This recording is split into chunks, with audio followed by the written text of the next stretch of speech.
There's a name above all others, wonderful to hear, bringing hope and cheer. It's the lovely name of Jesus, evermore the same. What a lovely name. What a lovely name, the name of Jesus. Reaching higher Far than the brightest stars, sweeter than the songs they sing in heaven. Let the world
As death screams, I've lost my hope.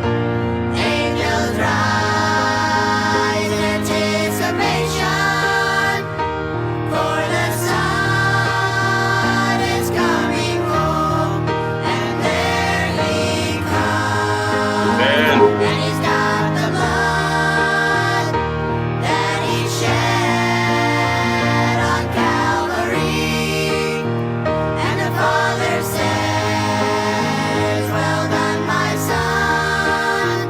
This is the last blood I'll ever need." And there He comes, and He's got the blood that He shed on Calvary, and the Father says, "Well done, my son. This is the last blood I'll ever need. This is the last blood I'll ever need."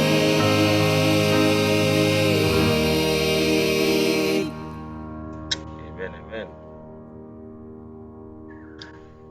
Okay.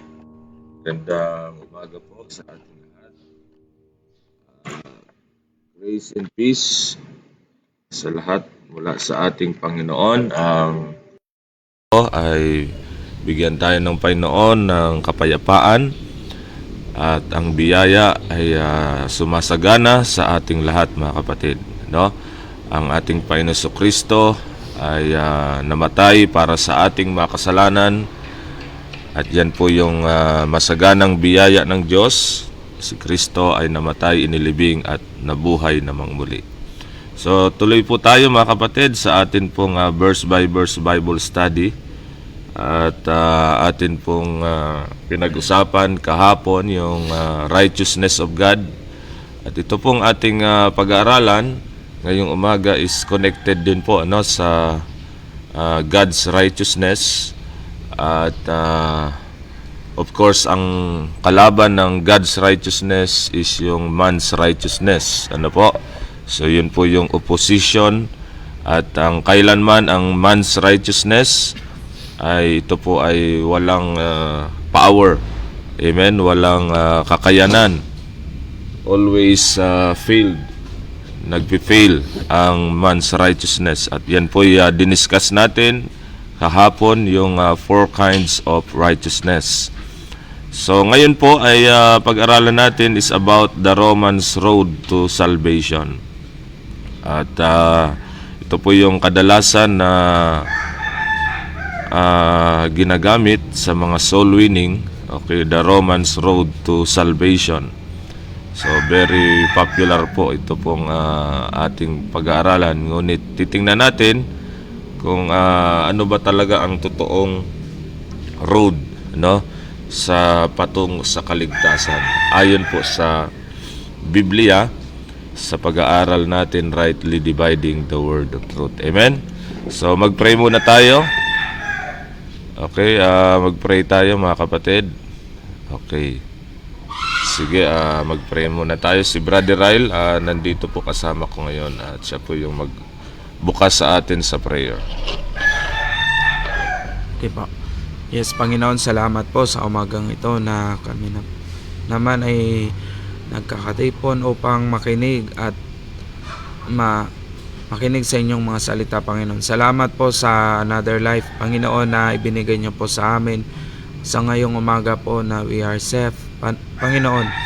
At ngayon, Panginoon, ay makikinig kami sa iyong salita at gabayan niyo po kami at bigyan niyo po kami ng kaliwanagan sa pamamagitan ng Holy Spirit, Panginoon, upang maintindihan namin at may sabuhay, Panginoon, upang sa panahon, Panginoon, na aming maibahagi ang katotohanan, rightly dividing the word of truth, Panginoon, na maraming mga taong naligaw at naligaw sa landas, Panginoon, sa iyong salita, Panginoon, na aming maibahagi ang katotohanan, Panginoon, sa pamamagitan ng iyong salita.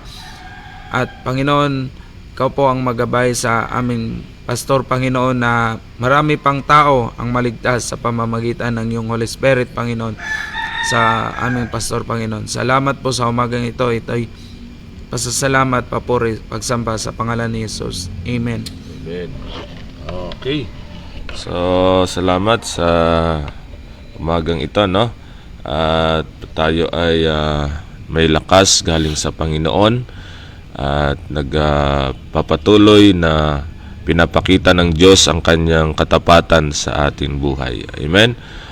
Hindi natin alam ang araw ng bukas, sabi ng Bible, di ba?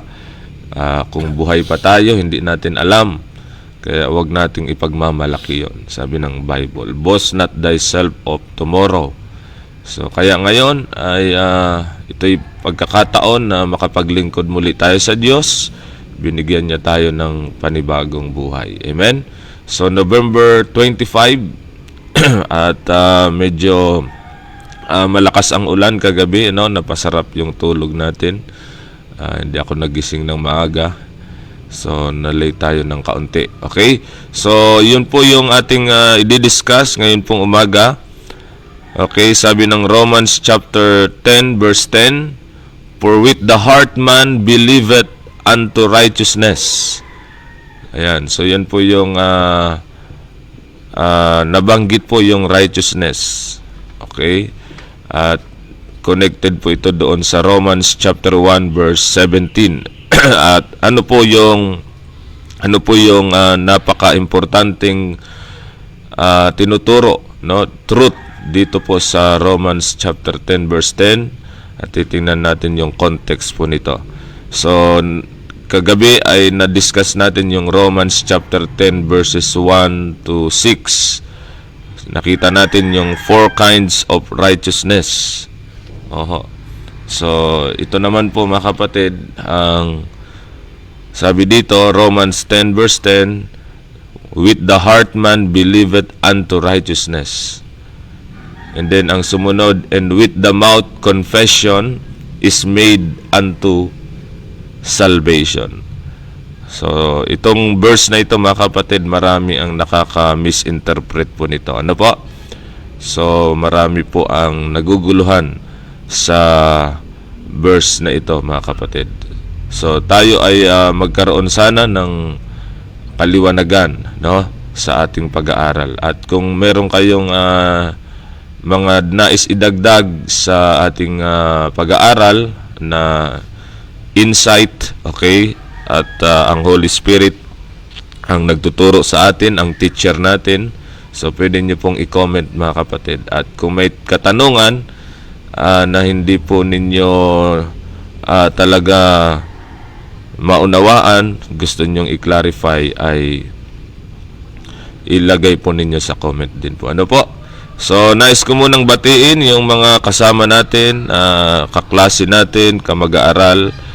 Okay, ako po ay estudyante din po. Lahat tayo estudyante ng Panginoon. Amen? Study to show thyself approved unto God. A workman that needeth not to be ashamed, rightly dividing the word of truth. So, binabati ko ang aking family, guardian family, and then binabati ko rin po ang mga brethren natin dito sa Taal Dispensational Baptist Church, and then ang ilan po ay nandito, si Brother Ryle, na siya po ay nagtitimpla ng kape ngayon. And then dito sa comment section, tingnan natin ang mga present, naka-tune in sa ating broadcast ngayong umaga. Okay, si Missionary Jess Litargo, grace and peace to all in Christ. Amen. Yan. Sister Mardy Palomelo Gotong, great is thy faithfulness. Gracious morning po, Pastor, and to all ka-fated. Amen. Sister Mardy, laging yan, nakaabang pag umaga. Salamat. Si Brother Ryle, grace and peace, morning Pastor, at sa mga kapatid kay Jesus Christ. Ayan. So, nandito siya ngayon. Okay, po siya ngayon dito sa church. Okay, may mga trabaho po dito. Then si Brother Bong Galban, good morning everyone listening from Jensen, City. Ayan. So si Brother Bong ay nandyan po pa rin sa General Santos City. Amen. So gabayan po kayo ng Panginoon at lagi po kaming nagpipray po sa inyo dyan. Okay, ingatan po kayo at bigyan po kayo ng Panginoon ng kalakasan. And then si Brother Cesar Asar Alcantara, blessed afternoon po Pastor Ramil and your family. Amen. Sa Canada. Si Brother Federico Baraza Laredo Jr., grace and peace na mula sa ating Diyos at sumainyong lahat mga kapatid kay Kristo. Amen. Yan, si Brother Federico, siya po yung masipag na sumagot sa mga katanungan po, no? Maganda po ang mga sagot ni Brother Federico. Si Brother Gis Limpag, blessed beautiful afternoon Pastor, dalaygon ang Diyos. Oh. Amen. Si Brother Gis Limpag, ayan. And then si Brother Mark Ian Kibuyen, grace morning po Pastor, praying for spiritual growth of every brethren. Amen, amen. Si Brother Mark, dyan sa, Isabela. Amen.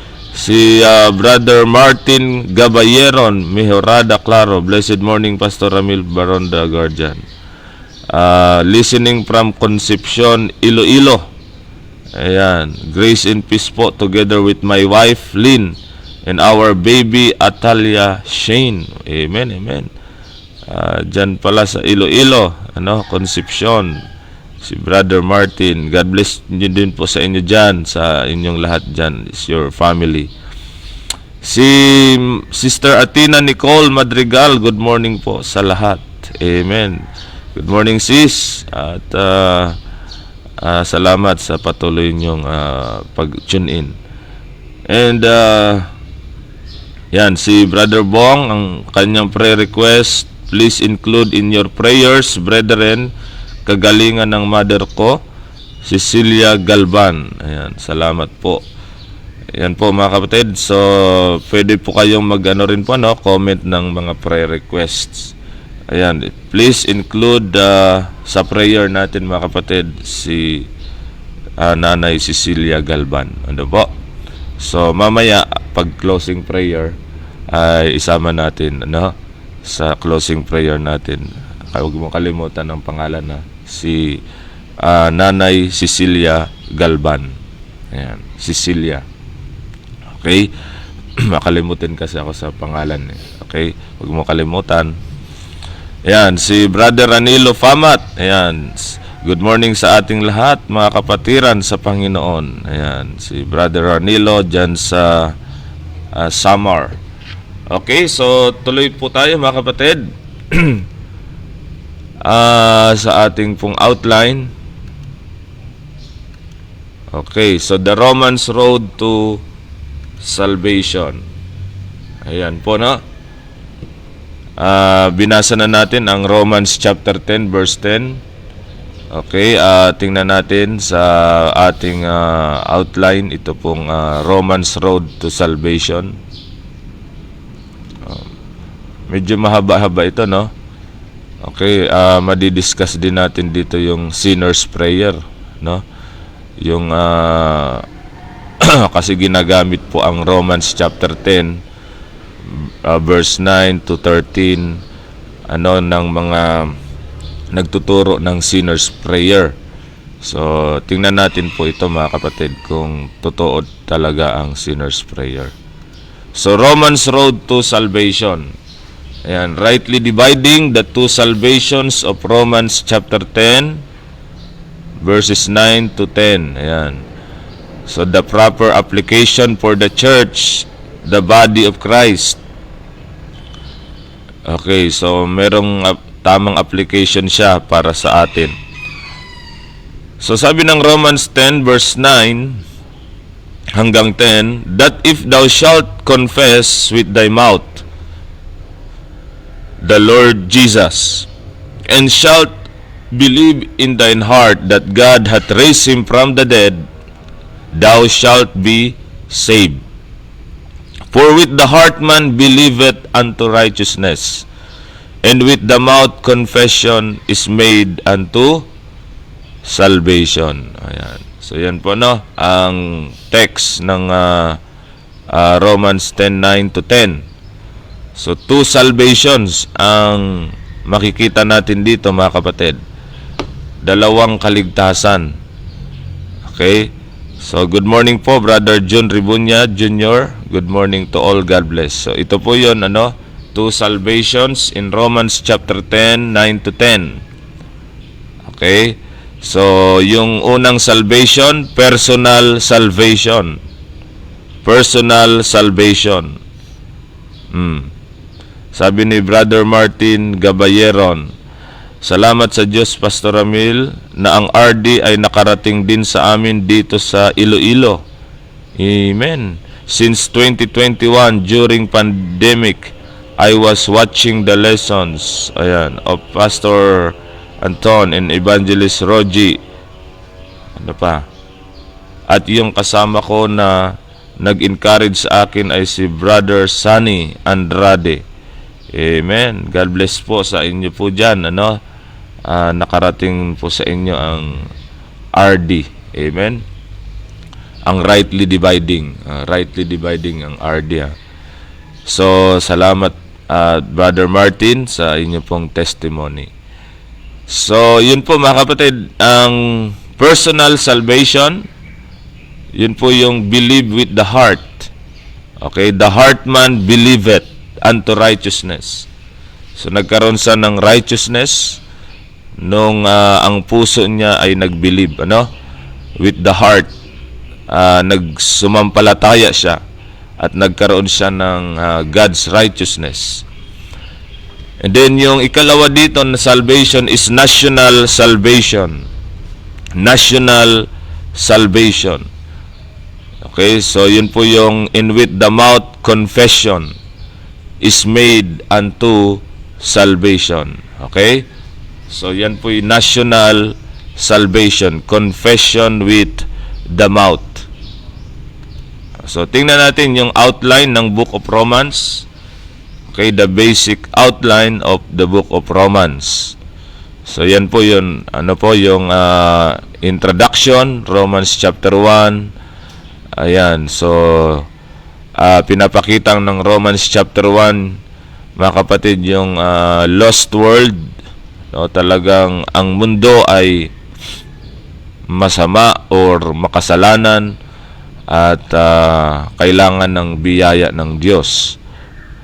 Okay, Romans chapter 3, ayan, salvation, ayan, of grace by faith through the blood. Ayan po yung pinapakita. Romans chapter 5 hanggang Romans chapter 8, sanctification by faith. Ayan, by faith, sanctification through the Holy Spirit. Yan yung nakikita nyo, ano, yung kulay red. Ayan, yun po yung dispensational section para sa bansang Israel. Okay? So, Romans chapter 9, yan po yung Israel's past election. Okay, good morning kay Pastor Omar Cabilia. Amen. Sabi niya, blessed morning po, Pastor. Amen. So, yung chapter 10, okay, kapi po tayo mga kapatid. Okay, so ang chapter 10 is Israel's present rejection. Okay? Wag tayong malilito po, no, sa 3 chapters na ito na nakasingit, no, na patungkol po sa Israel. Romans chapter 11, Israel's future restoration. Okay, so tatlo po, ano? Past, present, and future. Yan po yung makikita natin kung ano yung status ngayon ng bansang Israel. And then, ano yung kanilang future, basahin nyo po yung chapter 11. Okay? So, ang chapter 10, yan po yung present rejection ng bansang Israel. Ibig sabihin, sa panahon natin ngayon, in our dispensation of grace, sila po ay mga kapatid, ay totally na ang Diyos ay nag-postpone ng kingdom para sa kanila. Ang dealing ng Diyos sa kanila, sa bansa nila ay delay. Na-delay muna, mga kapatid. Hindi muna sila ang focus ng Panginoon sa dispensation of grace ngayong pong panahon natin. Okay? Pero pag na-rapture na ang body of Christ, yun, doon na itutuloy ng Panginoon ang kanya pong kingdom. I-offer na muli sa kanila ang kingdom. So, yun na po yun, yung tribulation period. And then, after 7 years tribulation, yun na po yung kingdom established. Amen? So, yung Romans chapter 12, okay, practical Christian living. And then, yung Romans chapter 16, personal matters and salutation. So, yan po yung basic outline ng Book of Romans. Para po meron tayong idea sa atin pong pag-aaral sa Book of Romans, mga kapatid. Amen? So, naka-outline siya. Okay. Two kinds of salvation in Romans chapter 10. Okay, two kinds of salvation. Dalawa. Personal salvation, believing with the heart. Yan. For with the heart man believeth unto righteousness. Nakita natin? So this is individual justification by faith. Individual, the same pattern found since Abraham. Nakapattern siya na matatagpuan sa panahon pa ni Abraham. Okay, Romans chapter 4 verse 3. 'Di ba? Ginamit ni Apostle Paul si Abraham na yung kanyang faith ay counted for righteousness. Basahin po natin ang Romans chapter 4 verse 3. Okay, Romans chapter 4 verse 3.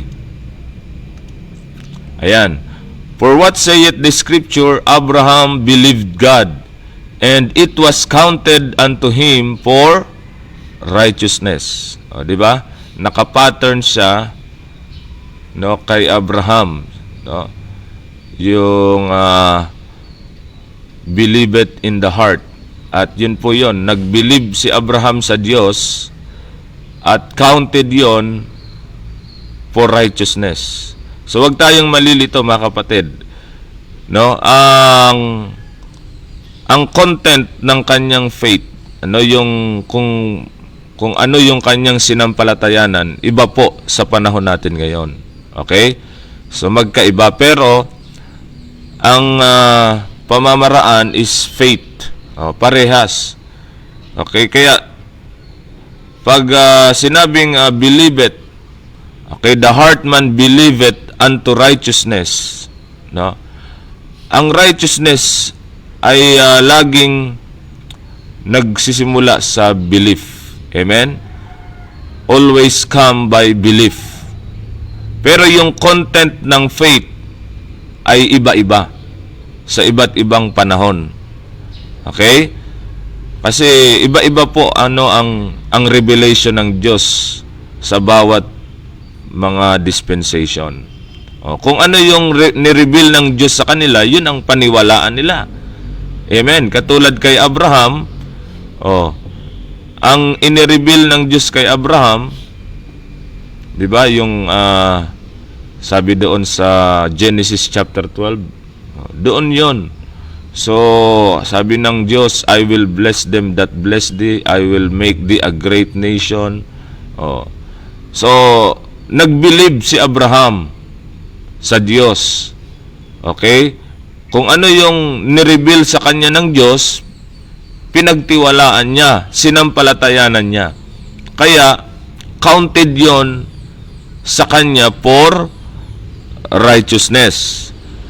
Sa panahon natin ngayon, sa dispensation of grace, so tayo ay na-declared na righteous Okay, nagkaroon tayo ng God's righteousness by believing the gospel of Christ, the finished work of Jesus Christ. Amen. 1 Corinthians 15:1 to 4. So magkaparehas mga kapatid, ano ho? Ang pamamaraan, okay, by belief or by faith, makakamta natin yung righteousness. Magkakaiba lang po ng content nung nilalaman kung ano yung pinagtiwalaan natin. Okay? So hindi tayo, mga kapatid, katulad sa Israel na ang paniniwalaan nila yung gospel of the kingdom. Amen? Kaya sa Israel, mga kapatid, kasama yung confession. Mamaya aanuhin natin yan. I-discuss natin. At sa Israel, diba, sa panahon ni Moises, ikikip nila yung law. Pinag-aralan natin yan, diba? Romans 10 verse 4 hanggang 5. So, kailangan i-obey nila yung law. Ayan. Yun yung righteousness which is of the law. Mga kapatid. So, sa kingdom program ng Diyos sa bansang Israel, pinag-aralan natin kahapon din yung Matthew chapter 5. Di ba? No, kailangan para makapasok sila sa kingdom, ayan, sa millennium, okay, kailangan ituro nila at gawin nila yung commandments. Amen? Yung Mosaic law. Ayan. So, ngayon mga kapatid, tayo, nandito tayo sa grace. Wala na tayo sa kingdom program. Kaya, ang pinapagawa ng Diyos, sampalatayanan natin yung tapos na, tinapos na ni Kristo sa cross. 1 Corinthians 15:1 to 4. Ayan, si Ma'am Beloved Idoria Malinaw. Blessed morning, Pastor. Salamat sa biyaya ng Panginoon na ginamit kayo. Dami kong natutunan by the grace of God. Amen. Glory to God po. Okay. So, balik tayo sa ating outline. Okay. For with the heart man believeth unto righteousness. So, this is individual justification by faith. Okay, the same pattern found since Abraham. Believing in the resurrection of Christ, Romans 10 verse 9. So ang ibibilib dito ng Israel? Okay, the resurrection of Christ. Maliwanag po yan sa Romans 10 verse 9. Leads to personal righteousness before God.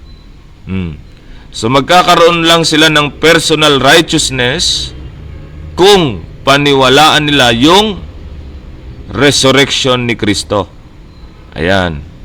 Balik tayo sa Romans 10:9. Basahin po natin. Romans 10:9. Okay. That if thou shalt confess with thy mouth the Lord Jesus, and shalt believe in thine heart. Nakita niyo po? And believe in thine heart. Ano yung paniniwalaan nila? That God hath raised him from the dead. Thou shalt be saved. Okay? So, ang context, mga kapatid, ng heart, believe it unto righteousness, para magkaroon sila ng righteousness, sampalatayanan po nila yung pagkabuhay muli ni Kristo. Okay? So, yun po yun. Romans 10:10. For with the heart man believeth unto righteousness. Okay. So, balik tayo sa ating outline. So, leads to personal righteousness before God.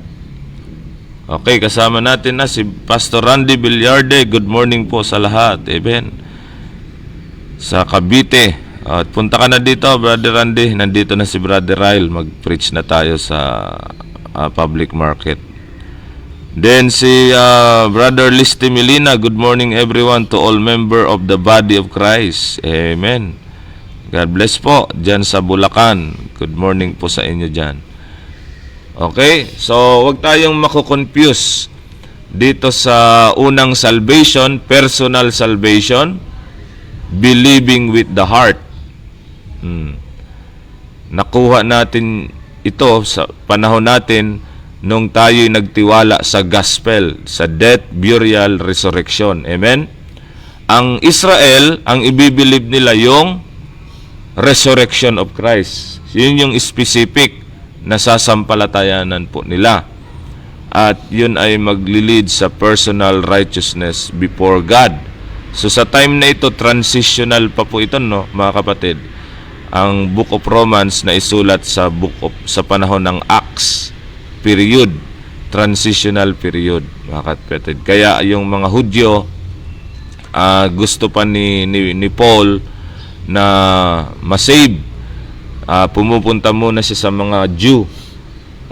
To the Jew first. Pinupuntahan niya muna ang Hudyo. So, priority niya na maligtas ang mga Hudyo. So, sa time na yan. So, kaya ito po yung tinuturo ni Paul. So, kailangan sampalatayanan nila yung pagkabuhay muli ni Kristo. Okay? So, personal belief within Israel's program. Si Pastor Randy, sabi niya, opo, amen, amen. Si Brother Martin, sabi niya, Pastor, saan po ang local church ninyo? Po. Okay, dito po kami sa Taal, Batangas. Amen. So ito po mga kapatid, for with the heart man believeth unto righteousness. This phrase shows that even under the kingdom program, righteousness still came by faith, not works, but within the national covenant context. So sa Israel po yan, sa kingdom program nila. Okay? So paniwalaan nila yung hari at yung resurrection ni Kristo, ng kanilang hari, mga kapatid, ng kanilang Misaya. So yan po yung righteousness na makakamtan po, kapag nagbilib sila. Individual Jews were required to personally believe in Christ as their Messiah before they could publicly confess Him for national salvation. So yun So individual muna, and then pag lahat na sila nag-believe, personal nag-believe kay Jesus Christ as their Messiah, yan. So national, magko-confess sila. Okay? Publicly, iko-confess nila si Jesus as Lord. Amen? Lord nila, si Jesus Christ. Messiah nila, King. At yun po yung national salvation. So their personal faith contributed to the nation's eventual repentance. Yun po yun. So yung personal faith na magdadala sa kanila sa national repentance. Kasi yun ang panawagan sa kanila, di ba? Repent! Repent, for the kingdom of heaven is at hand. Sabi ni Peter sa Acts 2, repent and be baptized. So yun po, sa kanila yun. Okay, supporting scripture, righteousness by faith, not by law. Romans 10 verses 5 to 6. For Moses describeth the righteousness which is of the law, but the righteousness which is of faith speaketh on this wise. So yan po yung context. Righteousness which is of faith. Ayan. Deuteronomy chapter 30 verses 11 to 14. Yan po yung kinote ni Paul. Okay, yung verses sa Romans 10. God's word was near them, in their mouth and in their heart. Ayan. So malapit na sa kanila no, ang salita ng Diyos. Nasa puso nila, nasa bibig nila. Moses spoke of a future time when the word Christ would come near. Ayan. So, yun po yun. Sinabi doon sa Deuteronomy, mga kapatid, na ito po ay darating ang time na ang Panginoong Hesus, okay, ay malapit na i-offer na yung righteousness by faith. Okay? So, offering righteousness by faith. Paul applies this to Israel's need to believe from the heart, not to rely on the law. Ayan. So, yan po, mag-believe sa puso. Okay, so ito yung dispensational clarity ng Israel's failure versus body of Christ faith. Ayan. So, type of righteousness, yan po yung diniscuss natin kagabi. Okay, law righteousness, human righteousness, God's righteousness, righteousness by faith. Okay, sino ang nag-pursue? Okay, who pursued it? Yung law righteousness, Israel under Moses. Okay, and then yung human righteousness, religious Jews. Alam natin yon sa Romans 10 verse 1 to 2, di ba? Own righteousness. They establish their own righteousness. And then, ang God's righteousness revealed through Christ. Pinag-aralan natin yan. Na i-reveal yung God's righteousness through sa ating Panginoon Kristo, sa Gospel of Christ. Okay, ang righteousness by faith offered through Paul's gospel. So yun po, makikita natin sa gospel ni Paul ang katuruan na righteousness by faith. Okay, yung result, tingnan natin yung result, mga kapatid. Ang resulta sa law righteousness, Israel under Moses, condemnation. Ayan, could not keep it. Okay? So, kahatulan. Hindi nila makikip ang buong batas. Kaya may pa rin sila, kailangan nila ng dugo, ng hayop para makover yung kasalanan nila. Yun po yung parang nila, pinapakita pa rin ng Panginoon na may mercy siya, may grace siya. Di ba? Kaya lang hindi satisfied ang Diyos sa dugo ng hayop. Kaya nandun lang muna sila sa Abraham's bosom. Maghahantay sila na yung dugo ni Kristo talaga ang ma-offer. Amen? So, yan mga kapatid. Condemnation. Wala talagang maliligtas, maja-justified sa batas ni Moises, sa pag-keep ng batas. Okay, rejected Christ. Blind zeal. So, yun yung result ng human righteousness. I-reject mo yung ginawa ni Kristo, yung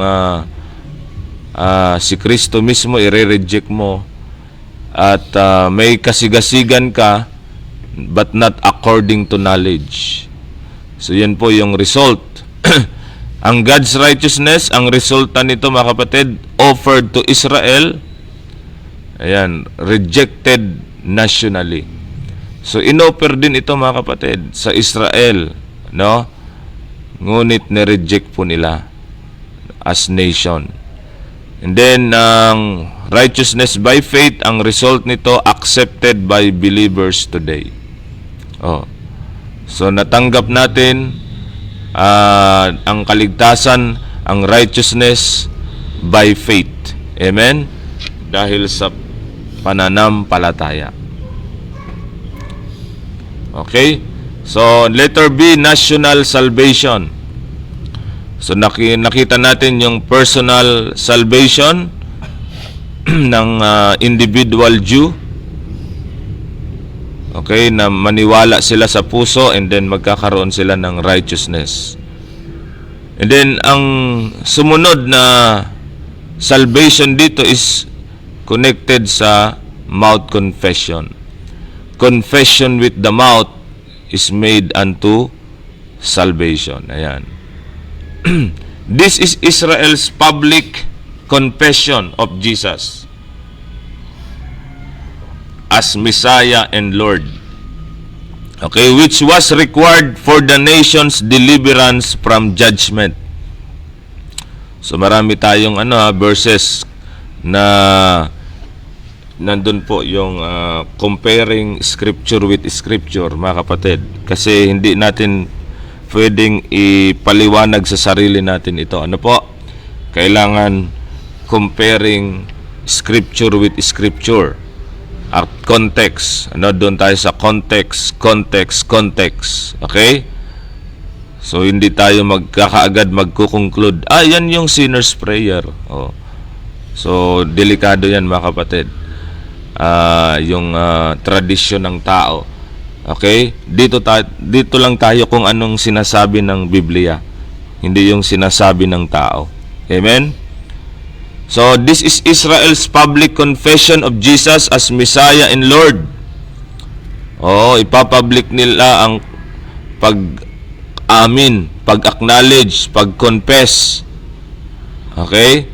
At yun yung requirement para sa bansa nila, para ma-deliver sila mula sa judgment ng Panginoon. Okay?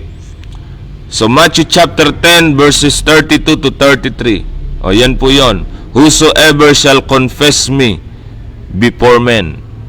Diba? Public confession. Matthew 16 to 18, Peter's confession of Christ as the Son of God. Amen? So, yun po. Example kay Peter na kinilala niya at inamin niya na si Kristo ay anak ng Diyos. Okay? Zechariah 12 verse 10, Israel will one day look upon me when they have pierced and mourned. Acts 3:19 to 21, Peter's call to repent to the times of refreshing may come. So yun yung Acts chapter 3, mga kapatid, na para sa bansang Israel. At ang calling sa bansang Israel is to repent. National repentance po yun. National salvation po yun. Amen? Okay, yung times of refreshing, mga kapatid, yun yung kingdom restoration. Okay, sa millennial kingdom. Okay, so confession in Romans chapter 10, 9 to 10 is national, prophetic, and public. Not the inward faith of the body of Christ dispensation. So, hindi po yon ang para sa body of Christ, kundi yon ay para sa bansang Israel. So, 3 reasons why confession was necessary for the Jews. Bakit mahalaga sa mga Hudyo na mag-confess sila? I-confess nila si Jesus as their Messiah, as their Lord.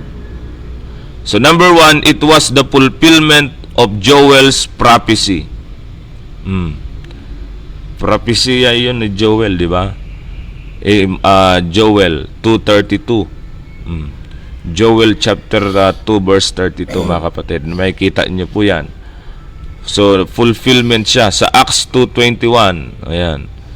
May kita niyo rin po, na yan po ay prophecy sa Israel. Okay? Ginamit si Prophet Joel. So, yun po, necessary yun na mag-confess sila. Basahin natin ang Acts 2:21. Acts chapter 2 verse 21.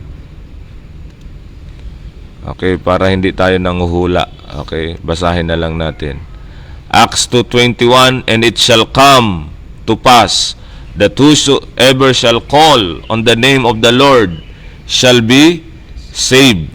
Ayan. Sa bansang Israel yan, asa na yung kay Joel dito. Okay. Kay ano yun sa Joel. Yan, sa verse 16. But this is that which was spoken by the Prophet Joel. Oh, 'di ba?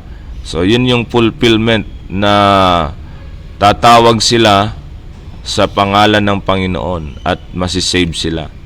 Okay? So, yun yung fulfillment ng prophecy ng Diyos sa bansang Israel.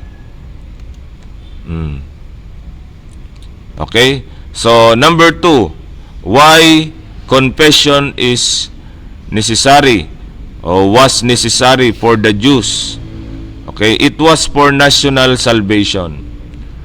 Okay, Romans 11:26. Romans chapter 11 verse 26. Ito po ang sabi ng Romans chapter 11:26. Sa future po ito ng Israel. Okay, anong mangyayari sa kanila? Okay, sa future nila, and so all Israel shall be saved. As it is written, there shall come out of the Zion the deliverer, and shall turn away ungodliness from Jacob. Okay. Israel shall be saved. So, yun po yung national salvation ng bansang Israel. Makakapasok po sila sa kingdom. Para sa kanila yon, yung earthly kingdom, kasama ni Kristo silang maghahari doon. Okay? So, it was for national salvation. So, that's why mahalaga i-confess nila, okay, si Jesus Christ as their Messiah, their King. And then number 3, it was a requirement to not be denied before the Father. Matthew 10:32-33. Ang sabi diyan, whosoever therefore shall confess me before men, him will I confess also before my Father which is in heaven. Para sa kanila yan, Matthew chapter 10 yan. Okay? About yan sa Israel, sa mga Hudyo. Walang kinalaman ang body of Christ dito. Okay? But whosoever shall deny me before men, him will I also deny before my Father which is in heaven. So, requirement po ang mag-confess sa kanila para hindi sila i-deny sa Ama before the Father. Okay? So, yan po yung tatlong dahilan why confession was necessary for the Jews. It was the fulfillment of Joel's prophecy. It was for national salvation. It was a requirement to not be denied before the Father. So, hindi yan para sa atin, sa nation Israel yan. Under the kingdom gospel, confessing Christ publicly was essential for acceptance before the Father. Para tanggapin ka ng Ama, confess nila si Kristo publicly. Yan po yung sa kingdom gospel, hindi yan sa panahon natin. Okay, who can truly call Jesus Lord? Sino nga ba ang makakatawag sa Panginoon ng Lord? Only the true believers can call Jesus Lord. Amen? So yung context ng Romans 10:13 ay doon sa verse 14. Okay, basahin natin. Romans 10:14. Romans chapter 10 verse 14, sabi po dito, okay, and how then shall they call on him in whom they have not believed? Paano sila makakatawag kung sila ay hindi nanampalataya? Diba? So, Brother Ryle, ano ang nauna? Yung pag-call o pag-believe? Yung pag-believe. Ayan. Bago ka makatawag na Lord sa Panginoon, dapat nag-believe ka, di ba? Sabi dito, and how shall they believe in him of whom they have not heard? And how shall they hear without a preacher? So, yan po yung pagkakasunod-sunod, May nag-preach, may nakapakinig ng preaching, at yung nakinig, nanampalataya, may righteousness na siya nung nanampalataya siya, and then tumawag na siya. Romans 10:13, for whosoever shall call upon the name of the Lord shall be saved. So, future, di ba? Shall be saved. So, ang salvation na ito is national salvation para sa Israel. Okay po? So, yun po yun. At mag-believe muna sila sa puso, sa resurrection ni Kristo. Okay? And then, meron na silang confession para sa salvation. Okay, so yun po. Only true believers can call Jesus Lord. Only by the Holy Spirit can one truly call Jesus Lord. Kung may Holy Spirit ka na, tatawag ka na sa Panginoon ng Lord. Okay, 1 Corinthians 12 verse 3, wherefore I give you to understand that no man is speaking by the Spirit of God calleth Jesus accursed, and that no man can say that Jesus is the Lord but by the Holy Ghost. May Holy Ghost ka na, Brother Rai? Amen. Ha? May Holy Ghost ka na? Okay, kung may Holy Ghost ka, sabi dito, ikaw ay makakatawag sa Diyos na siya ay Lord, di ba? So, yun po mga kapatid. This means only those indwelt by the Holy Spirit can truly and sincerely call Him Lord. Di ba? Kaya yung walang Holy Spirit, kahit anong tawag mo ng Lord, Lord, hindi kanya pakinggan. Di ba? Di ba nagtatawag din yung mga unbeliever ng Lord? Patawad. So mga kapatid, hindi. Kailangan may Holy Spirit ka, mga kapatid, at pag tumawag ka na sa Panginoon ng Lord, ibig sabihin nun, may connection ka na sa Kanya. Oo. May relationship ka na sa Kanya. Ang Holy Spirit, siya po yung maglilid sa atin na tatawag tayo sa Panginoon at siya yung ating Lord and Savior. Amen? Okay. Next. Okay, why Romans Road misuses Romans chapter 10? Mali yung pagkagamit nila. Sa Romans 10. So it mixes two programs. Romans 10:9-10 concern Israel's kingdom gospel, not the body of Christ's gospel of grace. It blends prophecy with mystery, a fatal confusion. Ayan, fatal confusion. So, ibig sabihin, mga kapatid, wag nating ipaghahalo yung prophecy at mystery. Ganun lang yon. Ang kingdom gospel, hindi para sa atin. Ang para sa atin yung gospel of grace. Amen? So, wag nating i-blend yan. Paul in Romans 10 was explaining why Israel failed to attain righteousness. Romans 10, context, mga kapatid, Israel. So, sila po ay nag-fail dahil sa sarili nilang pag-establish nila sa sariling righteousness. Hindi nagpapasubmit sa righteousness of God. He was not giving a formula for Gentile salvation under grace. Hindi po ito formula na sinner's prayer formula para sa kaligtasan natin ngayon under grace. So the Romans road turns Israel's kingdom confession into a church age ritual. Ayan ang nangyari, mga kapatid. Dahil sa confusion na misuse, mga kapatid, yung Romans road na ito.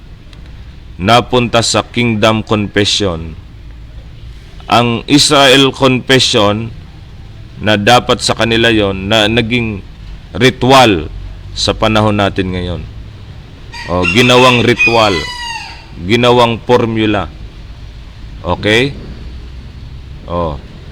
Tingnan natin ha, yung sinner's prayer na yan. the sinner's prayer, a false formula of salvation. Okay po. So ang salvation natin nandito sa Ephesians 1:13. Yan po yung tamang order sa paano maligtas ang isang tao. In whom ye also trusted after that ye heard the word of truth. Nagtiwala ka pagkatapos mong narinig. Okay, may narinig ka na gospel of your salvation, death, burial, resurrection. In whom also after that ye believed, ye were sealed with that Holy Spirit of promise. Amen. Yan po yung ating matibay na verse para sa kaligtasan natin. Okay? Hear, believe, and then sealed. Wala nang mga formula na yan na sinner's prayer formula. So, meaning of the sinner's prayer. Ayan. Anong meaning? The sinner's prayer is a modern evangelistic formula where a person is told, ito yung sinasabi, no, to pray a short prayer to accept Jesus into their heart or ask Jesus to forgive their sins. Often repeating words like, okay, Lord Jesus, I know I am sinner. Please forgive me. Come into my heart and save me. So, yan po yung example, ng sinner's prayer. Okay? Accept Jesus into your heart. At please forgive me. Please come into my heart. Lord, save me. Ganda naman, pero hindi naman ganun ang pattern sa panahon natin ngayon. Amen? Ang kaligtasan, hear, believe, and sealed. Okay? It is commonly presented as the means of salvation. Kasama yun sa kanilang Roman road na ginagamit nila yung ganitong formula. Okay? Nire-require nila ito. Okay? Implying that saying the prayer equals being saved. Pag sinabi mo yung prayer, save ka na. Diba? But this concept is not found anywhere in the Bible. Walang ganyang konsepto, mga kapatid, na may kita sa Biblia. No one in Scripture was told to repeat a prayer to be saved. Wala po. No, wala po sa Bible na sabihan mo na sumunod ka sa prayer na ito, para maligtas siya. Wala po, mga kapatid. That is man-made formula, man-made invention, tradition of men. So, the context and origin of sinner's prayer. Okay, ang historical background po nito, the sinner's prayer began in the 18th and early 20th centuries. Nagsimula lang yan, mga kapatid. Prinomote yan ng mga evangelists katulad ni Charles Finney and later Billy Sunday and Billy Graham. So yan, dyan nag-originate yan. It was designed as a quick response method during evangelistic campaigns. Okay? A way to record decisions for Christ to increase visible numbers. Yan yung ginamit, mga kapatid, para mabilang yung mga tumanggap, yung mga nag-decide para tanggapin si Kristo, sabi nila. Okay? So, yan po. Yan yung quick response para mabilis, no? O sige, gusto niyong maligtas, sige. Sumunod kayo sa prayer na to, Okay, but it is a modern invention, not a biblical method. So the history of sinner's prayer, ayan yung mga mga nagpauso. Okay, yan po yon, yung mga taong yan ang nag-impluwensya. Okay? Na kailangan mag-pray para maligtas. Okay, so example number 2. Ayan. The revival invitation style. Ayan. Sabi ng preacher, bow your head and pray this prayer after me. Dear Jesus, sunod ka. I admit that I am a sinner. I repent of all my sins. I ask you to forgive me. I invite you into my heart to be my Lord and Savior. Thank you for saving me. Ganon na. Jesus name. Sabi ng preacher, if you prayed that prayer, the Bible says you are saved right now.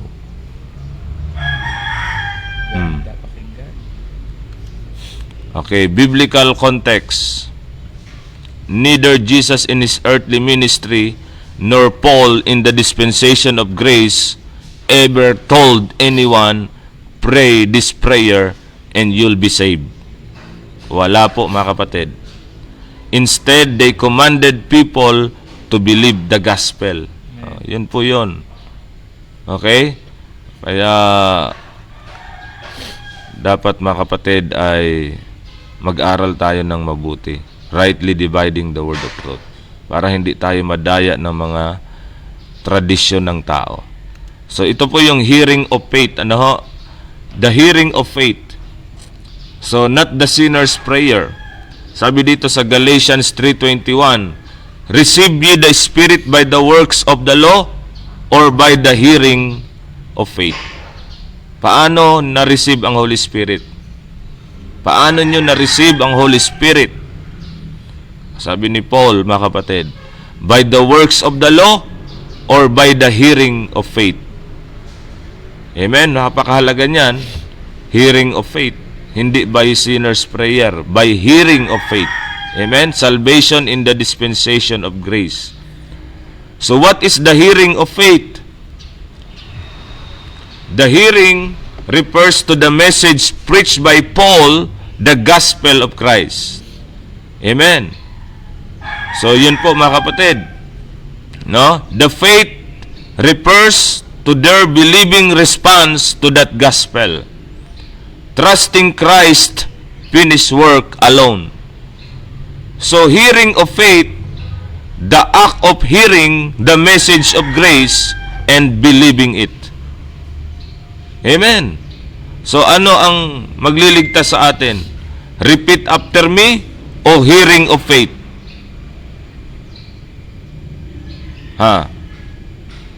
So ano, mga kapatid?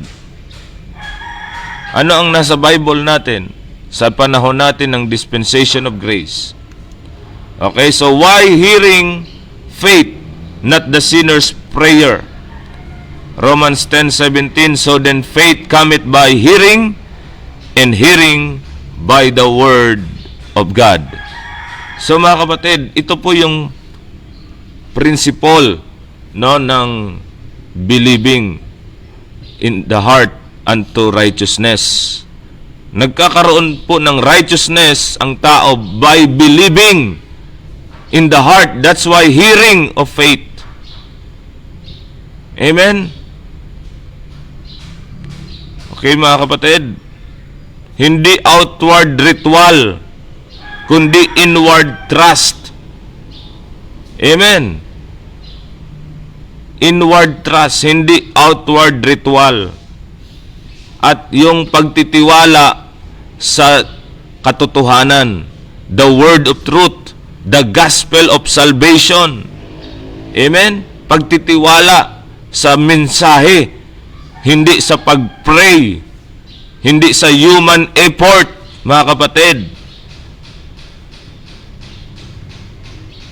So, mga kapatid, anong sabi ng Acts 16? 'Di ba? Acts 16:31. Believe on the Lord Jesus Christ and thou shalt be saved. 'Di ba may nagtanong sa kay Apostle Paul, yung Philippian jailer, anong sabi niya? Sirs, what must I do to be saved? Anong dapat kong gawin para maligtas? Gusto mo maligtas? Repeat this prayer after me. Ganun ba ang sabi ni Paul? Ha?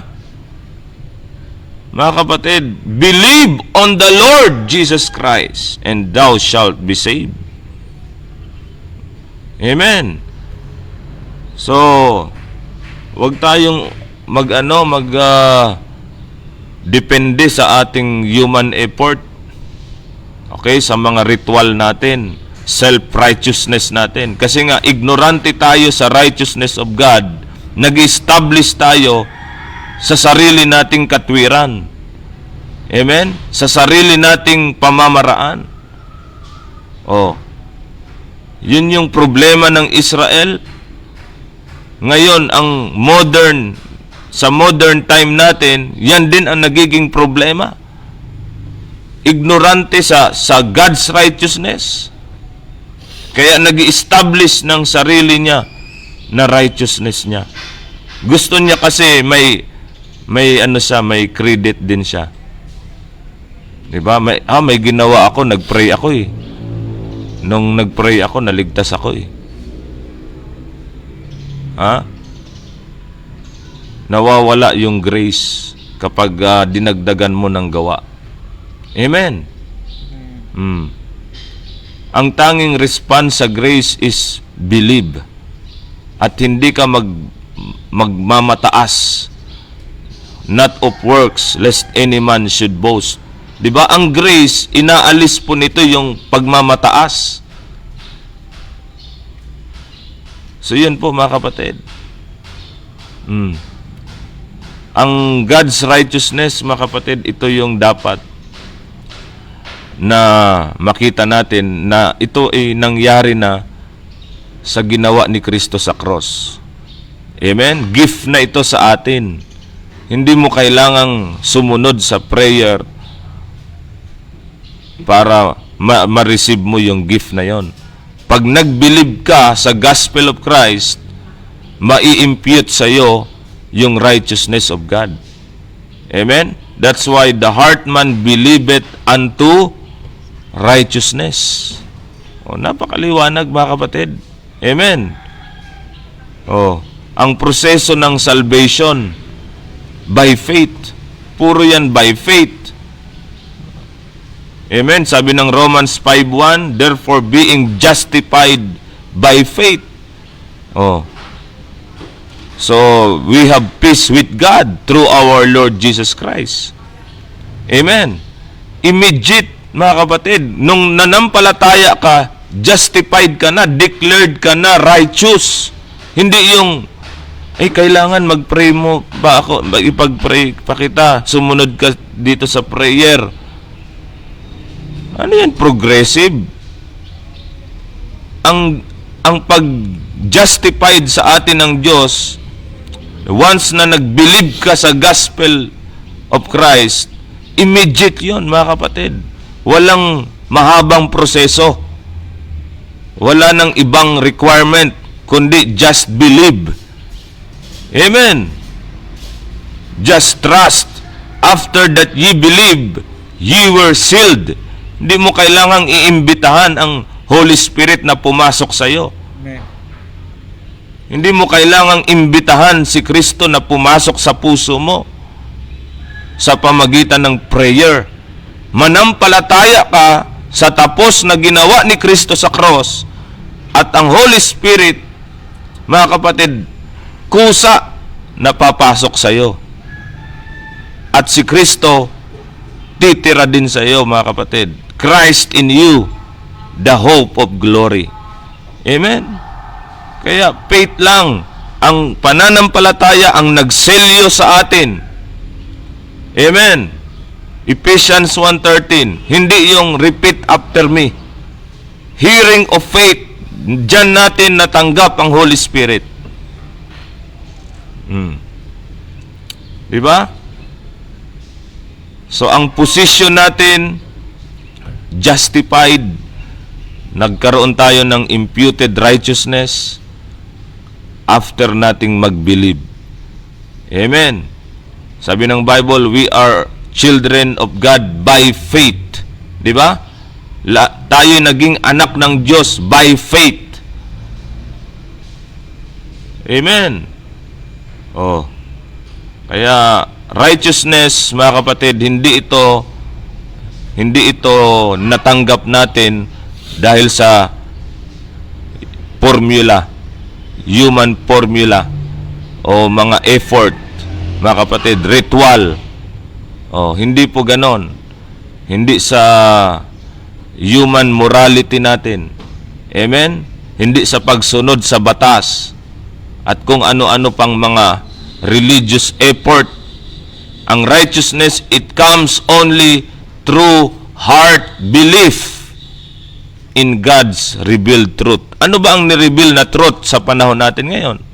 Para maligtas. Diba yun yung death, burial, resurrection ni Kristo? The truth is the gospel of Christ, death, burial, resurrection.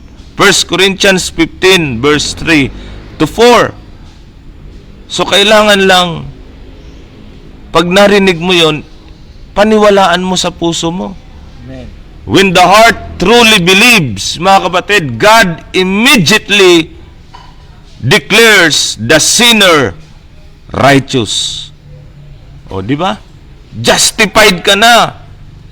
You are declared righteous, not guilty, not condemned. When your heart truly believes the gospel of Christ. Amen? Walang mga ganyang-ganyang formula para maligtas. Amen? Kapag narinig mo, sampalatayanan mo sa puso mo. Yan po ang hearing of faith, mga kapatid. At nangyari yung sealing after mong mag-believe. Amen. Na-declared ka as righteous, na naging member ka ng body of Christ after mong mag-believe. Okay? So, kaya stop trusting your self, stop trusting your effort, stop trusting this kind of human false formula to be saved. Mga kapatid, magtiwala tayo sa truth, sa tapos na ginawa ni Kristo sa cross ng Kalbaryo. Okay, mga kapatid? So, why hearing comes first dispensationally? Okay. Under the law or prophetic program, salvation required works. Diba? Oh. Under grace, salvation begins with hearing and believing. Okay, receive ye the Spirit by the works of the law or by the hearing of faith. Yan yung sa Galatians. The hearing of faith replaces all works-based requirements because Christ finished the work. Amen. Tinapos na ni Kristo yung gawa. Christ is the end of the law for righteousness. Siya na yung gumawa, nagpulpil ng batas. Okay, kaya hearing of faith na ngayon, hindi na po by works of the law. So, the gospel is complete revelation. Amen. Romans 16:25, mga kapatid. Yung gospel na pinangaral ni Paul, mga kapatid, yan po yung sa 1 Corinthians 15:1-4. Oh, complete na po yon. No po, na magliligtas sa tao. The power of God to salvation. The Spirit now regenerates through faith alone. Diba? Sabi ng Bible, mga kapatid, through faith. No? For by grace are ye saved through faith. So, ikaw ay i-born again. Ang espiritu mo mabubuhay. Makikwiken ka through faith alone. So, example, mga kapatid, ang Corinthian salvation. The Corinthians were Gentiles living in a highly immoral Greek city. Okay? So, sila po ay nandoon sa syudad na sentro ng immorality, sentro ng idolatry, yan, Gentile. Paul came to Corinth on his second missionary journey, the same journey when the Thessalonians and Philippians were saved. Okay? So, ganun din po ang Thessalonians at Philippians.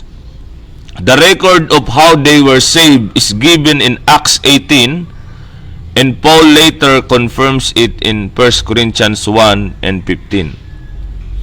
So, Acts 18:11, and he continued there a year and 6 months, teaching the word of God among them. Diba? So their salvation was part of Paul's grace gospel ministry, not the law or kingdom message. So Acts 18 na po ito, na i-reveal na po, no, kay Paul ang gospel of grace. Okay, so order of salvation. Okay, sa 1 Corinthians 15, ipinangaral ni Pablo, idiniklara niya ang gospel which I preach unto you. Diba? Na i-preach niya na ito sa kanila. Narinig nila. Believe also ye have received and wherein ye stand. So yung gospel na yon, natanggap nila, tinanggap nila at tinayuan nila. Ibig sabihin nun, nag-believe sila doon. Yun ang pinaniwalaan nila na gospel. And then doon sila na-save. Na-saved na sila. By which also ye are saved. Amen? 1 Corinthians 12:13, ang Holy Spirit, nilagay sila sa body of Christ. Oh. Na-save sila, naging member ng body of Christ. Okay, mga kapatid? So, ano ang order ng salvation? Heard, believed, saved. Amen. What is missing? No sinner's prayer. Just faith in the word of truth. Amen. Okay, mga kapatid? Okay, so number 2, the Thessalonians salvation. Ang mga believers sa Thessalonica. The Thessalonians were Gentiles in Macedonia who were evangelized directly by Paul, Silas, and Timothy during Paul's second missionary journey. So, nandun sa Acts 17, 1-4. So, their salvation was under the gospel of the grace of God, not under the prophetic or kingdom message. Amen? So, nasa ano na po, ano? Gospel of the grace of God na.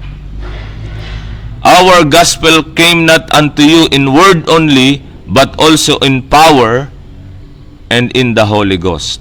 O, yan. Sabi ni Pablo sa 1 Thessalonians 1:5, ang gospel namin dumating sa inyo hindi lang sa salita, ngunit maging sa kapangyarihan at sa banal na espiritu. Amen? You received the word of God, not as the word of men, but as it is in truth, the word of God. So, nung tinanggap nila ang gospel, ang word of God, tinanggap nila ito na katotohanan ito. Hindi ito salita ng tao, kundi salita ito ng Diyos. 2 Thessalonians 2:13-14. So yan po yung belief of the truth whereunto He called you by our gospel. Oh. The same, mga kapatid, sa Corinthians, di ba? So ang order ng salvation nila, heard, our gospel came not unto you in word only. Narinig nila, believe. Okay, 1 Thessalonians 2:13. Okay, believe of the truth. Saved. Oh, naligtas sila sa pag-believe. God who hath also given unto us His Holy Spirit. Okay?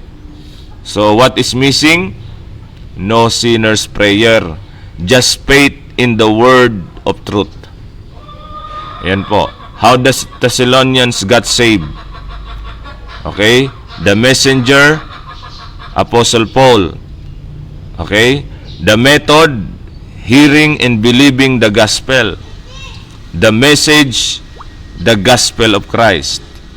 The mark, yung marka, yung silyo ng banal na espiritu. Amen? Oh. Ano pa? Yung Ephesians. Ano ang salvation ng mga taga-Ephesus na mga believers doon? Ephesus was a Gentile city steeped in idolatry. Acts 19:26-28. The Ephesian salvation shows the pattern of salvation in this present dispensation of grace by hearing, believing, and sealing apart from the works of the law. Ayan. Yan po yung maliwanag na verse. Ephesians 1:13. Lagi natin pong binabanggit yan. Okay, in whom also ye trusted after that ye heard the word of truth, the gospel of your salvation, in whom also after that ye believed, ye were sealed with that Holy Spirit of promise. Amen. Heard, believed, sealed. Saved. Diba? Yan po yon. Heard, believed, saved. What is missing? No sinner's prayer. Just faith in the word of truth. Amen. So the Ephesian salvation, yan po yon. Okay?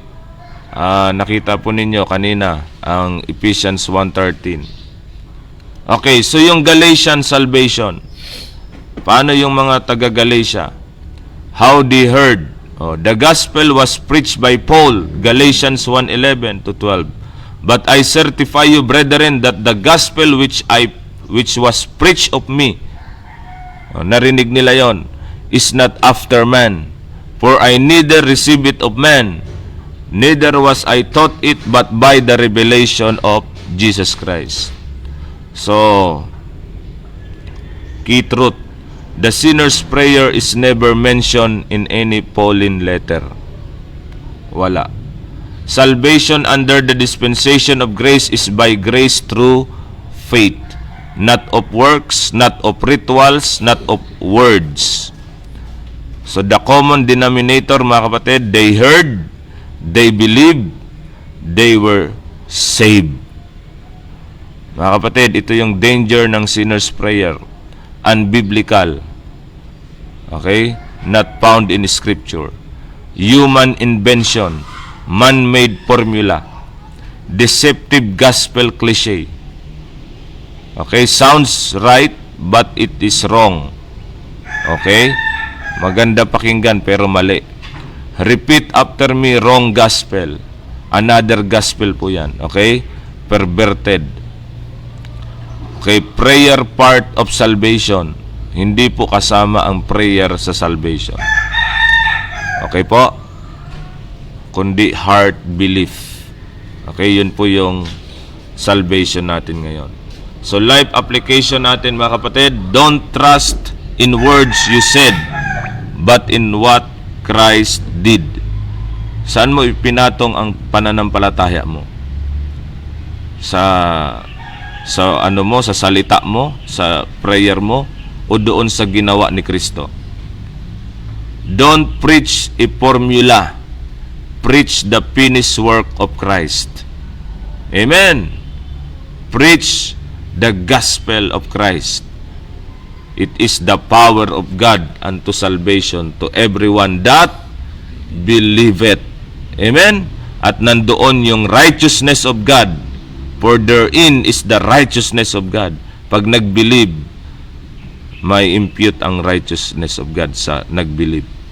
So, faith comes not by prayer. Amen. But by hearing the word of truth, the gospel of your salvation. Diba? Faith comes by hearing, not by prayer. Amen. So then faith cometh by hearing, and hearing by the word of God. Kaya nga, hearing of faith. Hearing of faith, mga kapatid. Okay, conclusion. In this dispensation of grace, the scriptures is consistent God's order. Hearing, believing, salvation. The hearing of faith, not the sinner's prayer. Okay po? The order, they hear the word of truth, the gospel, they believe what they heard, and then they are saved. Okay? So yan po, huwag tayong malilito sa God's order of man's salvation. Hearing, believing, and salvation. So salvation is not a ritual. Hindi ito ritual, hindi ito prayer, hindi ito mental agreement. It is a heart decision of faith in the finished work of Christ. With the heart man believeth unto righteousness. Amen? Okay? So true faith rests in Christ. Not knowledge, not emotion, not works. Napakasimple po mga kapatid ng salvation. Huwag na natin itong i-complicate, gawing komplikado. Simple lang. Narinig mo, sinampalatayanan mo, then save ka na. Amen? So, wala kang ibang gagawin. No? So, yan po, head knowledge versus heart belief. Yan po yung head knowledge, hearing. Heart decides, believing, and then salvation. Amen? So, pag narinig mo lang, meron kang head knowledge. Pero pag hindi ka nag-believe doon sa napakinggan mo, hindi nag-decide ang puso mo na manampalataya, wala kang salvation. Tama? O, anong sabi ng Philippians? May mga comment ba tayo? Baka may tanong. Wala mang may tanong. Okay, baka may katanungan po kayo or nais i-clarify, pwede nyo pong ilagay po sa comment. Ano po? Kasi para hindi tayo madaya, kailangan biblical po tayo and dispensational. And Philip said, if thou believest with all thine heart. Yan po yung sa Acts chapter 8. Sabi ng eunuch, nandyan na yung tubig. Ano pang dahilan? Ano pa ang naghahadlang para mabaptize ako? Sabi ni Philip, if thou believest with all thine heart. Kung nananampalataya ka ng buong puso mo. And he answered and said, I believe that Jesus Christ is the Son of God. Diba? Oh. Kita natin mga kapatid, kapag nanampalataya ka ng buong puso mo. So, kapag nag-present tayo ng gospel sa mga tao na hindi paligtas, wag mong gamitin yung Roman road na merong sinner's prayer formula. Okay? Gamitin natin ang tamang Roman road. Amen? Sa kaligtasan. Okay po? Gamitin natin yung tamang way para ang tao masave. Hear, i-preach mo sa kanya ang gospel, narinig niya, and then sabihin mo, sampalatayanan niya yon sa puso niya. Okay? At hindi natin alam kung talagang sumampalataya siya. E di tanungin mo. O, diba? Wala namang masamang magtanong. Tanungin mo siya. Nanampalataya ka ba doon sa ginawa ni Kristo sa cross ng Kalbaryo? Sa puso mo ba sinampalatayanan mo talaga siya na yun ay sapat na, kumpleto na, hindi na kailangan ng religion, hindi na kailangan dagdagan ng ating mabuting gawa? O kung nagsabi siya, oo, naniniwala ako doon ng buong puso ko. O di, alam mo na siya ay may patotoo na siya ay ligtas. Hindi mo siya nilid sa sinner's prayer para maligtas. O, di ba? Kasi wala namang ganon. O, si Cornelius nga, di ba? Tingnan natin sa Bible natin. Si Cornelius, sa Acts chapter 10, si Cornelius sa Acts chapter 10 verse 44. Oh, while Peter yet spake these words, the Holy Ghost fell on all them which heard the word. Oh, hindi pa tapos si Peter, nagsasalita pa siya. At hindi po siya nagpa-sinner's prayer dito, hindi siya nagpa-repeat after me. Nagpi-preach pa siya, mga kapatid. While Peter yet spake these words. Habang nagsasalita siya, ang Holy Ghost bumaba na. Okay, pumasok na sa mga nakapakinig ng salita. Amen? So ito'y hearing of faith. Nasaan yung sinner's prayer dyan? Di ba? Kasi po pag nagpi-preach ako sa public market, merong nagko-comment sa akin, bro, dapat patanggapin mo yan. Sayang yung preaching mo. Hindi mo pinapatanggap sa sinner's prayer.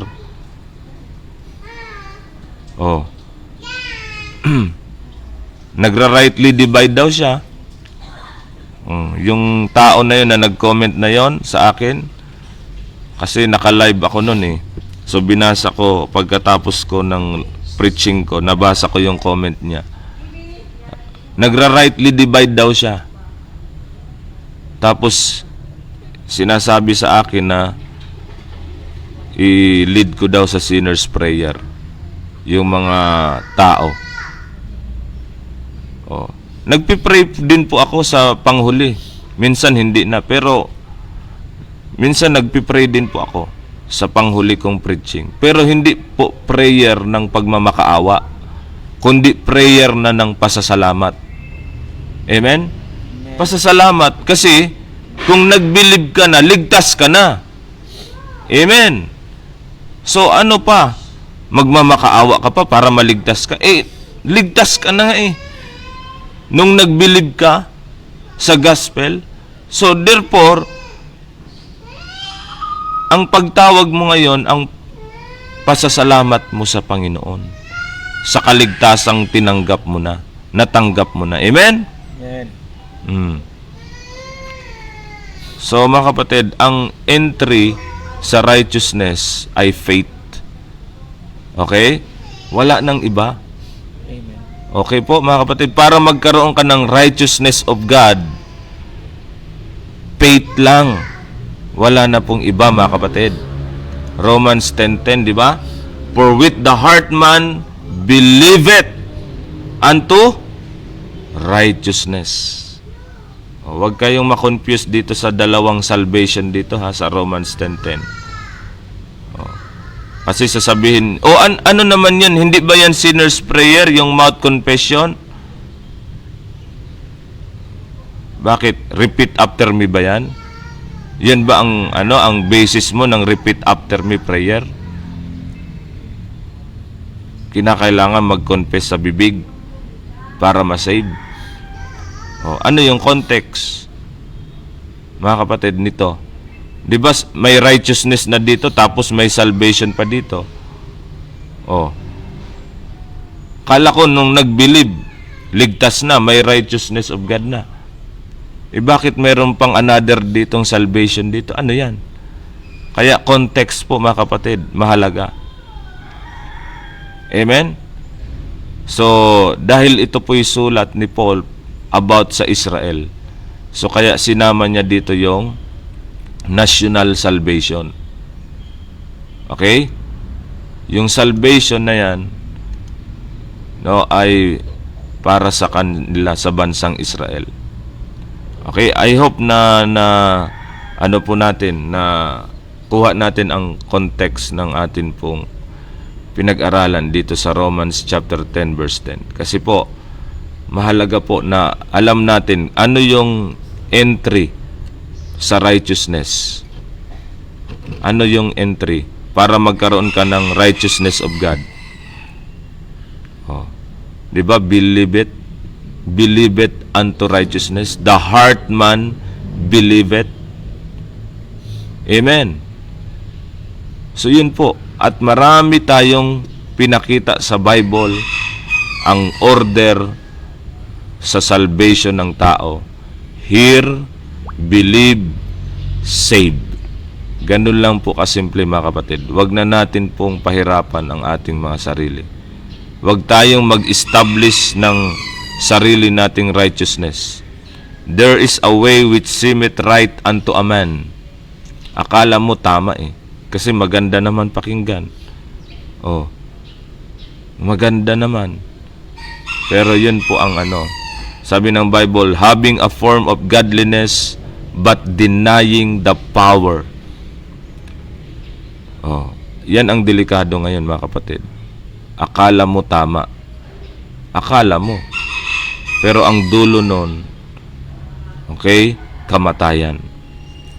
So, si Kristo ang essence ng righteousness, mga kapatid. Si Kristo, hindi yung ating mabuting ginawa, hindi yung ating mga ritual. Amen. Faith is the entry, Christ is the essence, mga kapatid. The Holy Spirit is the evidence. Amen. Ang Holy Spirit, kung nasa iyo na, yan ang ebidensya na matuwid ka sa harapan ng Diyos. Paano mo natanggap ang Holy Spirit?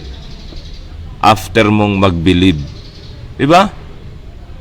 So yan ang evidence ng ating righteousness. Okay? So, ang pag-express ng righteousness, expression of righteousness, kapag nilakaran natin yon. Amen? Pag lumakad tayo, nabuhay tayo, ipinamuhay natin yung righteousness of God na nasa atin, nabubuhay tayo dapat righteously. Kasi righteous na tayo, di ba?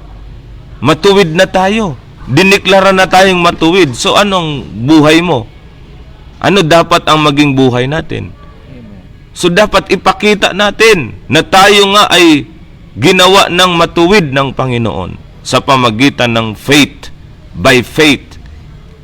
So, i-express natin ito sa araw-araw nating buhay. Amen? In our daily walk. So, dapat yung ating position as righteous, declared righteous, dapat makita sa practice natin. Amen? So, the gospel of Christ is the engine of righteousness. Engine, mga kapatid. Yung power. Kaya tayo nagkaroon ng righteousness of God dahil sa kapangyarihan ng Diyos doon sa gospel of Christ, sa ginawa ni Kristo sa cross. Amen? And then yung grace, yan po yung environment ng righteousness. Nabubuhay tayo sa grace ngayon. Yan yung environment natin ngayon, mga kapatid. Dahil tayo ay may righteousness of God, nabubuhay tayo sa grasya. Yun ang ating environment. Glory to God, mga kapatid. Hindi na tayo under the law of Moses. Ang nagro-rule sa atin ngayon para makapamuhay ng grace, ng righteous, soberly, righteously, ang grace. Grace is not a license to sin, but grace is a liberty to serve. Grace will teach us to deny ungodliness, mga kapatid, at mamuhay ng merong righteous and sober, mga kapatid. So, the gospel is the engine of righteousness. The grace is the environment of righteousness. Amen? Sabi ni Paul, mga kapatid, I am what I am by the grace of God. So, ang nakapalibot sa buhay ni Paul, grace. Hindi sarili niya ang dapat makita, kundi yung grace ng Diyos. Amen. Sa lahat ng ginagawa natin, sa paglilingkod natin sa Panginoon, it is not I, it is not you, it is the grace of God which was with us, mga kapatid. Yun ang motivating factor natin sa paglilingkod sa Diyos. The grace. Amen. The grace teaches us to live righteous. Oho. Ang grace ang nagpatuwid sa atin. Ang grace din ang magtuturo sa atin paano mamuhay sa tamang pamumuhay. Amen po, mga kapatid? Oh. So, glory is the end of righteousness. Ang end, ang katapusan ng righteousness natin, mga kapatid, doon sa glory. Amen? So, masaya ba tayo, mga kapatid, na tayo ay irarapture ng Panginoon? someday kakaroon tayo ng glorified body. So yun yung end ng righteousness natin. So kaya the heart man believeth unto righteousness. So sa iba't ibang dispensation, okay, merong revelation ang Panginoon kung ano yung dapat sampalatayanan nila.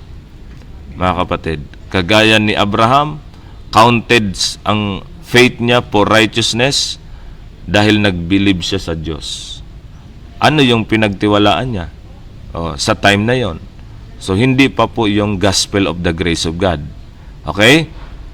Hindi pa po na i-reveal ang gospel of the grace of God. Kaya, iba-iba ang content. Doon lang nagkakaiba. Pero ang righteousness always come by belief, by faith, mga kapatid.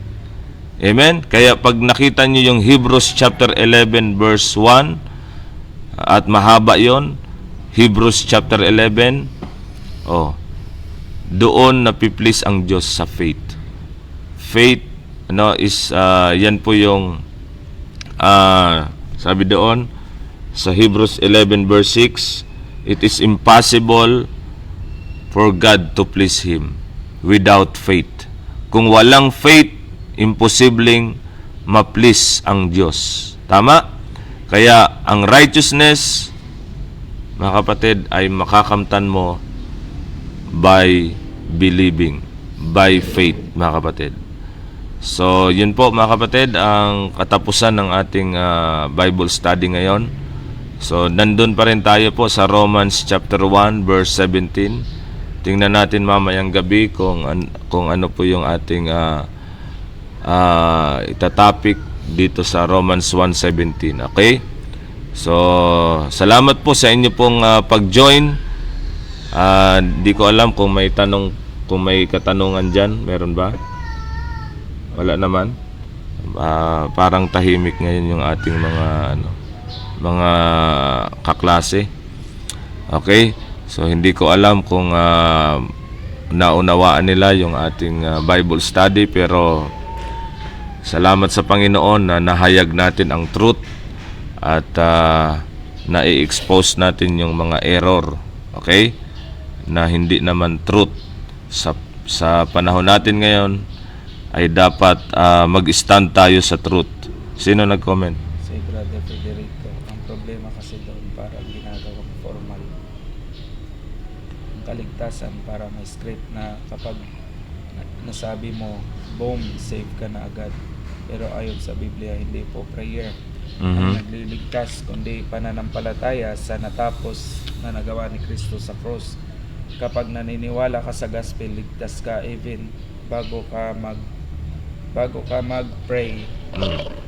Bago ka mag-pray, prayer expression lang ng nauna ng pananampalataya, hindi requirements para maligtas. Kaya hindi po laban sa panalangin si pastor. Laban lang po siya sa maling katuruan tungkol sa kaligtasan. Amen, amen. Okay, so yun po hindi ako laban sa prayer. Ang prayer po ay gawain yan ng mga Christian, mga believers. At magpatuloy tayong mag-pray.